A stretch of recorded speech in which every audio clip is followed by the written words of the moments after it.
చాలా దేశాలు ఫ్రాన్స్ నుంచి రఫేల్ ఎయిర్ క్రాఫ్ట్స్ కొనుక్కోవాలని ఆరాటపడుతుంటాయి.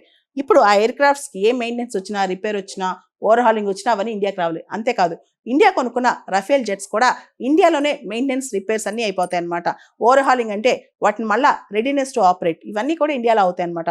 మనకు తెలుసు రీసెంట్గా జరిగిన ఆపరేషన్ సింధూర్ టైంలో కూడా మనం రఫేల్ జెట్స్ వాడాం. ఇంకపోతే ప్రపంచంలో మనం చూస్తే కనుక ఫ్రాన్స్ అనేది చాలా కీలకంగా మారుతుంది భారత రక్షణ రంగానికి. ముఖ్యంగా ఫ్రాన్స్ యొక్క డిఫెన్స్ ఎక్స్పోర్ట్స్లో 28% భారతదేశమే కొనుక్కుంటుంది అనమాట.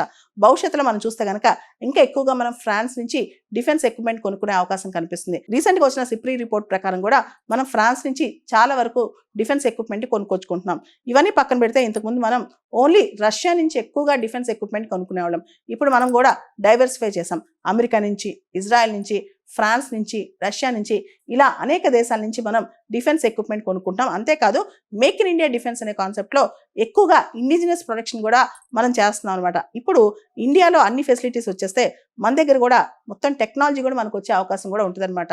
డిఫెన్స్లో టెక్నాలజీ ట్రాన్స్ఫర్ అంటే చాలా పెద్ద విషయం అని చెప్పొచ్చు. భారతదేశం ఇక భవిష్యత్తులో స్వీయంగా అంటే స్వతహాగా డిఫెన్స్ ఎక్విప్మెంట్స్ తయారు చేసిన శక్తి కూడా బాగా పెరిగే అవకాశం కనిపిస్తుంది.